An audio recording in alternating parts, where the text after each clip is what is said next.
Hatfield. Hello, Angela. Hi there, Sheila. I listen to Michael Jackson's music too. Just a few points to make. So, the day before the movie came out, I read the reviews, and my daughter had wanted to see the movie, so I had a quick scan of the reviews, and I thought, no, not interested, not sure I would go along to see it.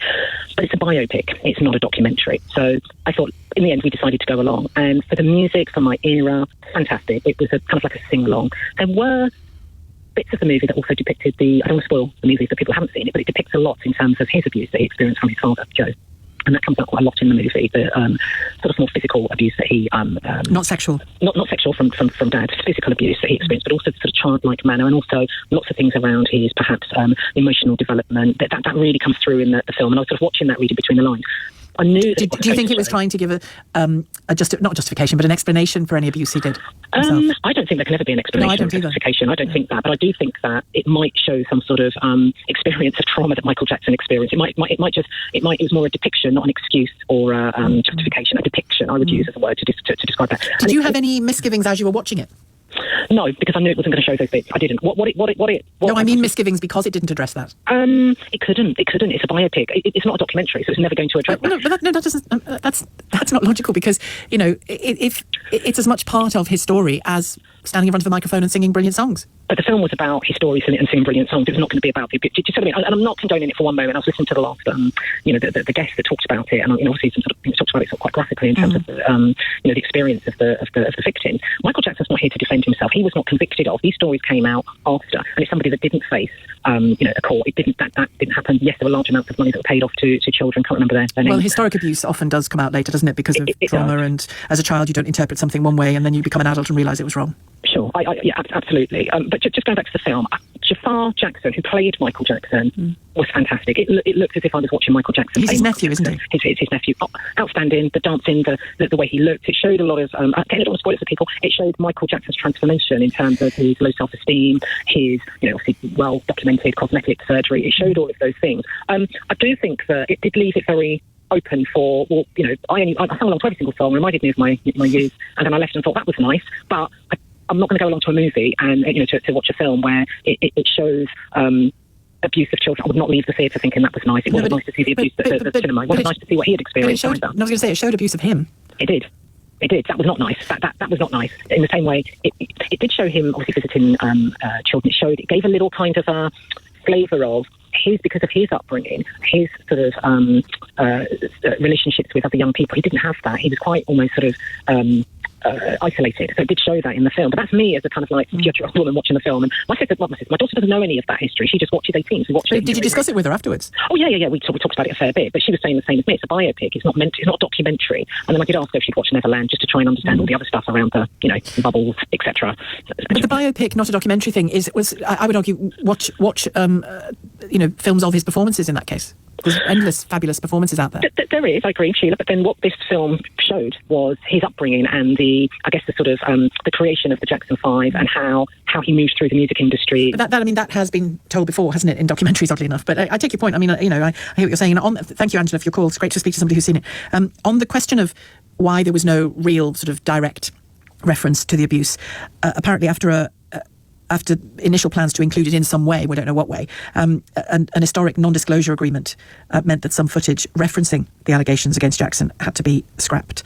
And according to The Hollywood Reporter, the film delivers for lifelong fans who cherish the music, but that it refuses to address the elephant in the room. Daniel's call from Brentwood. Hello there. Hi, Sheila. Hi. Sheila, I'm disappointed because I believe this whole topic, this introduction to this topic has started off in a quite disingenuous way. The reason why people like Dan Reed are able to come out and state accusations and innuendos and opinions as fact is that you can't defame the dead, and he should have made that clear. Well, the allegations were made and dealt with in court in many cases when Michael Jackson was still alive. Yes, and he was found not guilty by a jury of his peers. Well, he settled with a lot of families, Jonathan. Well, I appreciate that, but when it's important to say. It's important to say. Yes, and that wasn't said. So, to your question, am I going to see the movie? Absolutely. I'm going tonight, as it happens. Okay. I think there's been a smear campaign concerning this movie. Things like statements such as, it whitewashes things, it doesn't address the allegations, when I think you did eventually mention that this particular cut of the movie does not take it to that point of Michael's life. I was saying the critics have said it whitewashes the allegations. The critics and are then well I aware of the included the production history of the movie. They are well aware of the production history. They're well aware that the initial draft of that, and I know this, did sort of go into the early 90s. You can't do this in one part, by the way. Michael's life and career was too big. And they had to take a step back and re-navigate that. They'll find a way to navigate through that because of, as you mentioned, there was some sort of agreement. But it's not an attempt to manipulate people and whitewash anything. That's completely disingenuous. So if people have their opinion about Michael Jackson, they have their opinion. Fair enough. No one's forcing them to see anything. But it's unfair to have people come on the radio and state opinions and accusations as facts, and no one actually say, well, actually, you can say what you want because you can't defame the dead. But it's not like somebody's just randomly said after somebody's died, there were rumours about him being a paedophile. This was a man who faced multiple allegations, that some of which got to a court because the people involved felt strong enough to take it to court, where many others did not, and were involved in settlements. It's not the same as just somebody who was squeaky clean and then suddenly we hear this. Would you agree? In light of their death, you suddenly hear terrible things about them. This was all while he was alive. Right. And the stakes were very high. The stakes are always high for victims of sexual abuse who come forward. So the stakes were incredibly high for them. This was one of the most powerful people on the planet, probably. Right. In terms of money and lawyers and influence and friends in high places, compared to some kid from California. Right. So if you were referring to the allegations, the first set of allegations in the 90s, then I agree. There's a story to be told there. I dare not mention what I know about that for legal reasons, but there is a story that Michael Jackson was set up. But it's convenient to say, oh, well, he must be guilty because there was an accusation. He's not shown any grace at all. And the one opportunity where he took it to court to defend himself on countless charges and was acquitted on all of them, and yet he's still in death. People can say whatever they want as a statement of fact. I understand. People have their opinion. That's fine. But it's not fact. Do you feel the same about the allegations against Jimmy Savile? Was that not proven? No. He was dead before any of it came out in any serious way. Well, if it wasn't proven, then the same applies. And yet, it is an accepted truth. Do you know why it is? Because so many people, not for money, they're not getting money out of it, so many people had the same story to tell. So many unconnected people had the same story to tell about Jimmy Savile, about when they went to Top of the Pops or when he visited them in hospital. Children and adults. Now, there is such a thing as a kind of jigsaw effect, and I would argue the jigsaw effect is at play with Michael Jackson. Right, but if you're now talking about Leave in Neverland, which I have seen Leave in Neverland, I haven't seen the second one because I think it's a complete grift. I think it's a complete grift. That's my opinion, by the way. But if you're talking about that, then the two accusers, if you actually go into the detail, you can debunk a lot of what they say. A lot of the timings doesn't add up. They talk about things that weren't even built yet. And not only that, Dan Reed came onto the radio and said they haven't made a cent. That's a total lie. They have continuously tried to sue Michael Jackson's estate. That is a falsehood, Sheila, that you should call out. Well, I don't think you know that's a falsehood, Jonathan, with any certainty, so I'm going to end our call because because these are not dead people that you're talking about, Jonathan. And, we need to tread a lot more carefully than that. But in light of what you said there about you would go and see the film because it's a biopic, it's a celebration of his music. Again, I don't have any problem with people loving Michael Jackson's music. The text we had on, the texter I read out a few moments ago, who said he, like me, listened to the music but wouldn't go and see new content around Michael Jackson. That's the difference, isn't it? New content that makes money for the estate is I think, a different kettle of fish. It's a different order of things. From Scarborough. Hello, Clark. Hi, Sheila, how are you? I'm okay, thanks, yeah. So I think I should probably start off by saying, full disclosure up front, I have been a Michael Jackson fan for as long as I can remember. He has been such a crucial part of my upbringing, helped me, his music, everything helped me through so much when I was growing up.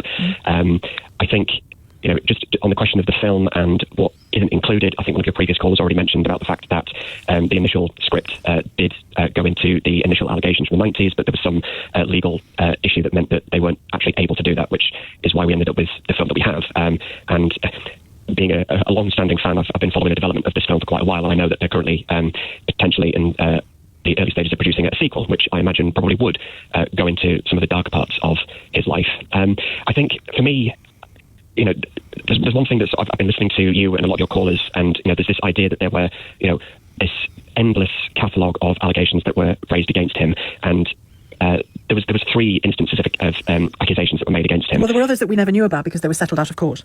Well, if that doesn't make sense, how does it, Sheila? Because if we didn't know about them, we didn't know the detail of, as in the who of it, who the children were. They didn't come forward in the way that the families of others like Geordie Chandler, Gavin Arvizo, and these 2 gentlemen in the film that Dan made. That they put their names to what they said was happening to them in public, which isn't an easy thing to do for any victim of abuse. No, absolutely, and I think one of the things that, as a fan, I have always struggled with this. Because ultimately, at the end of the day, there are only 2 sets of people who know the truth of what happened, one of whom is no longer with us, and the others are the people who made the allegations.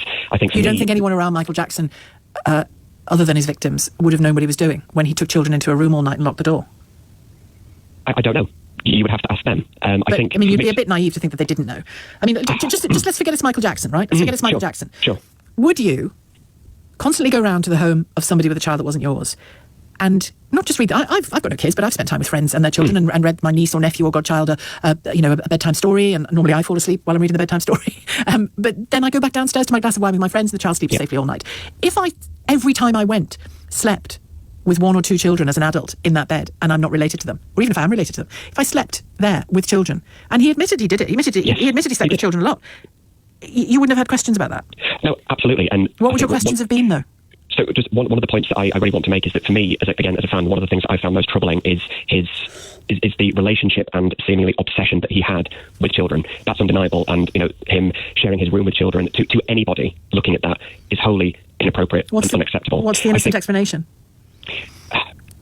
I honestly believe, and again, given that there is no conclusive evidence either way, you have to place some of what you think about this on belief and faith and kind of trying to make up your own mind.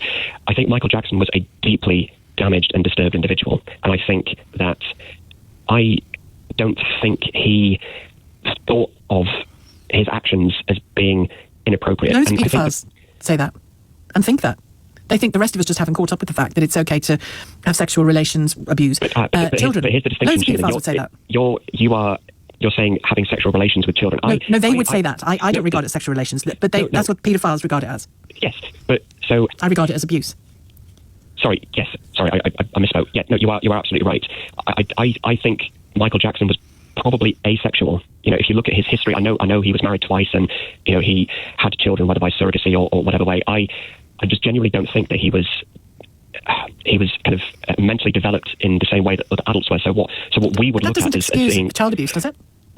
But you're coming from a position of assuming abuse took place when he was in the room with those boys. If you paid $25 million to somebody who had accused you of abusing them as a child, what do you think is happening then? Because that happened. That was the biggest settlement he made. Yes, it did happen. But what is that about? What is that about? If you look into the history other than staying out of prison. If you look into the history of that whole incident, Michael Jackson gave a video statement in which he was absolutely adamant that he would defend himself in court. It was his legal team that advised him to settle that case. And the problem, I think, with Michael Jackson is he was surrounded by people who didn't have his best interest at heart. Why did his legal team do that? Do you think it's because they thought he might lose the case? Well, I think, firstly, you would probably have to ask them. If I think about it... But the point is, neither of us can assume either way, can we? And I'm really glad you said that, Sheila, because this is the whole issue with this conversation about Michael Jackson. Was he innocent? Was he not? Well, he's dead. He's dead. Yes, so we're both safe to answer the following question. Do you think he sexually abused children? I think the answer to that question is yes. Do you think? I'm talking about what you think now, not what you know. Do you think he sexually abused children? I don't, no. Why don't you? Because I don't think there is sufficient evidence that stands up against real interrogation and scrutiny. Frequently sleeping in bedrooms with children that aren't your children and paying $25 million and smaller but very large settlements also to other children who took you to court. Nothing? The needle's not flickering at all there towards yes? As I said to you at the start of the conversation, Sheila, it's something that I've grappled with all of my life, having been a fan for such a long time. I lean more toward his innocence. And, I will admit, it's difficult for me to come at this completely objectively. I appreciate that and I acknowledge that. And I know that, for every argument I put forward, somebody can put a counter-argument that is, equally as robust and convincing. I spent a lot of time looking into this and reading about it. And is that because it matters to you that he's innocent? I think you want him to be innocent. Of course, I want him to be innocent. Of course, I do. And to the exclusion of the voices of now adult men telling you he's not because he abused them. And again, it's almost like this cognitive dissonance that I have, especially in light of the Me Too movement, everything when that kind of first came to prominence. I was one of these people that when the claims against Harvey Weinstein came out, I was all kind of aghast and firmly kind of believing it and saying, oh yeah, of course that happened. And I caught myself thinking, why am I not applying that same thought process to Michael Jackson? And again, I'll admit it's because of the sort of the personal connection I have to his music and the influence that he's had on my life. Well, listen, I must leave it there, Clark, but you absolutely carry on enjoying his music. His music is extraordinary. And, he isn't the only artist on the planet whose work is still enjoyed by people, even though there are questions over their morality, to say the least. But I wouldn't want you to take away from our conversation that you can't enjoy what you enjoy. Thank you very much, Clark. Clark calling from Scarborough. That is it for